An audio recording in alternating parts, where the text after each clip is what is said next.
तो मेहरबान कदरदान, आज हम लपेटने वाले हैं अपनी गोदी में पूरा का पूरा बुसान, जहां पर भिड़ चुकी है हमारी शियोल की शान और तोड़ने वाली है वहां के 4 मेजर क्रू की गान। वेल यहाँ पर हम अपने रोस्ट के साथ प्रिडिक्ट भी करने वाले हैं चैप्टर 536 को, जहाँ पर प्रोबेबली हो सकता है हमें ये पता चले कि आखिर हमारे कपल और बुसान के बीच आखिर 36 का आंकड़ा क्यों है। क्योंकि why they are interesting in Busan, because अगर वो लोग ओयो जाना चाहते हैं तो नॉर्थ कोरिया में कहीं भी तो जा सकते हैं, लेकिन आखिर बुसान ही क्यों।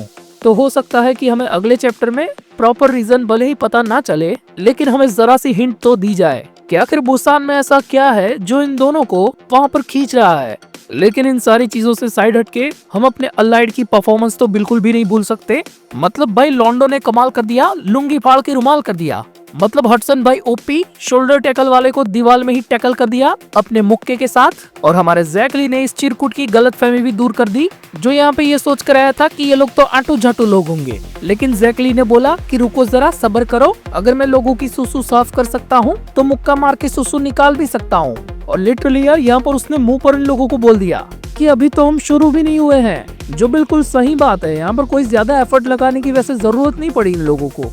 पर वहीं पर दूसरी तरफ ये अफ्रीकन शिंटारो ने वास्को और विंजिन दोनों को जूडो स्लैम ही मार दिया, जिससे हमारे वास्को भाई तो सुपर हीरो लैंडिंग करके बच चुके हैं। लेकिन अब विंजिन के अंदर का शैतान जाग चुका है और हम सबको पता है कि अगले चैप्टर में इसके साथ क्या होने वाला है। लिटरली वास्को भाई को इस पर दया आ रही है कि अब तू भाई बस थोड़ी सेकंड्स की दूरी पर है खून की उल्टियां करने से। लेकिन हाँ, मुझे यहाँ पर ऐसा लगता है कि विंजिन कुछ ज्यादा ही इसे ना पेल दे, तो यहाँ पर बीच में वास्को भाई आ सकते हैं विंजिन को रोकने के लिए। क्योंकि अगर ऐसा नहीं हुआ तो ये बेचारा भी अपने पापा के पास पहुंच जाएगा। और मेरे को एक बात समझ में नहीं आई, आखिर ये बुसान है कि चिड़ियाघर। आई मीन इन सब का लीडर वुल्फ है, लेकिन इन सबको कंट्रोल शार्क करता है। और ऊपर से ये आर्टिफिशियल नाखून वाला गिद्ध जो अपनी ट्रेनिंग की बात भी उसके सामने कर रहा है, जिसने ट्रेनिंग भी बापों के बाप के पास से ली है। और ये चीज मैंने अपनी पिछली वाली वीडियो में भी कही थी कि एली जेंग के सामने इस जैक स्पैरो की कोई औकात नहीं है, क्योंकि इसे चीर फाड़ करने के लिए नाखून की जरूरत पड़ती है। लेकिन हमारे डैडी जेंग और उनकी फिंगरिंग उस लेवल की है जो ह्यूमन स्किन को तो मक्खन की तरह काट दे। लेकिन अब हम आते हैं अपने आखिरी वाले जमूरे पर, जो बिल्कुल 144p की क्लियरिटी का ऑलिवेंग है और हमारे डैनियल पार्क का अपोनेंट भी। और ये अपनी कॉपी स्किल को फ्लेक्स भी उसके सामने कर रहा है, जो रोज इससे भी तगड़े लेवल की कॉपी की कॉफी बना के पी जाता है। मतलब हाँ, कॉपी जीनियस होना एक अच्छी बात है, लेकिन अपनी शक्तियों को फ्लेक्स करना, और वो भी एक ऐसे इंसान के सामने जो खुद एक इंसान की परफेक्ट बॉडी वाली कॉपी है। थोड़ी गांड हमसे भी मरवा लो विकास जी। तो यहाँ पर मेरे हिसाब से तो बुसान के 4 मेजर क्रू के हेड्स आप सभी ने एक साथ मिलके हक दिया। अब तक तो मुझे लगा सिर्फ पाद रहा है, लेकिन ना भाई, हक दिया। आई मीन लिटरली काफी गंदा वाला हक दिया, और वो भी पूरा का पूरा ग्रुप बना के। लेकिन अब बात कर लेते हैं मेरी 2 कौड़ी की फैन थियरी के बारे में। तो मेरे हिसाब से इन 4 मेजर क्रू के सारे हेड्स के मुकाबले मुझे बोंगपेल सबसे ज्यादा क्लेवर और इंटरेस्टिंग लगी।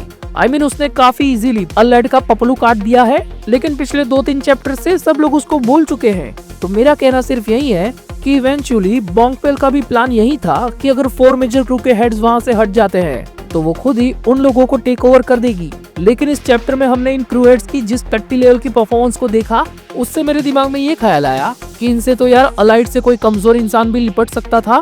मतलब बोंगपेल किसी ताकतवर भाड़े के टट्टू को बुलाकर इन सभी को पिटवा सकती थी और इन पर टेक ओवर भी कर सकती थी। ऐसा तो होगा नहीं कि इसको पहले से पता ही नहीं था कि ये लोग इतने टट्टी फाइटर है, या फिर बोंगपेल को भी पूरे बुसान पर टेक ओवर करने से वही चीज रोक रही है जिस चीज ने जेम्स ली और कीटे किम को रोक के रखा है। मतलब यार इतना सब कुछ रिवील हो जाने के बाद भी ऐसी कौन सी चीज है जिसने इतने तगड़े बंदों को भी रोक के रखा है कि वैसे बाहर रहकर भी बुसान के अंदर कोई कुछ नहीं कर पा रहा और बुसान के अंदर वाले भी बुसान को कुछ नहीं कर पा रही। वेल यहाँ पर बोंगपेल और जेम्स ली इन दोनों ने एक ही निंजा टेक्निक का यूज किया है, और वो है अलाइड के कंधे पर बंदूक रख के फोड़ना। मतलब दोनों ने अलाइड को ये इन्फॉर्मेशन दी कि बुसान में क्या है, क्या चल रहा है और कौन ये कर रहा है, और फिर अलाइड को बोला कि जाओ जाके पेलो। और ये लोग बिना सोचे यहाँ पर आकर पेलने भी लगे। तो यहाँ पर वापस से घूम फिर के वही बात आती है कि अपनी ताकत पर घमंड तो करना चाहिए, लेकिन जिससे तुमने दुश्मनी मोड़ ली है उससे कभी कमजोर भी नहीं समझना चाहिए। क्योंकि हर बार को जेब भाई का पैसा बचने को काम में नहीं आने वाला। तो कहीं ऐसा ना हो कि इन भेड़ियों के सरदार को ये पता चल जाए कि उसके बच्चों को किसी ने उंगली की है, तो वो वहाँ पर जाकर उन उंगली करने वालों का हाथ ही उखाड़ ले। और पता नहीं क्यों यही चीज सोच सोच कर वो मेरी गांड घबरा रही है। क्योंकि यार हम सब जानते हैं कि किसी शांत इंसान की खोपड़ी जब सटकती है तो वो काफी ज्यादा तबाही मचाता है। और ये चीज हो सकता है कि कभी ना कभी आपकी लाइफ में भी हुई हो। वेल ये बस एक थियरी है, तो इसे इतना भी सीरियसली मत लेना, लेकिन हाँ इस पर अपने थॉट्स बताना तो बिल्कुल भी मत भूलना। और अगर ऐसे ही और भी ज्यादा वीडियोस देखना चाहते हो तो इस चैनल को अभी से सब्सक्राइब कर दो यार, क्योंकि हमारा 5000 का परिवार काफी जल्दी पूरा होने वाला है।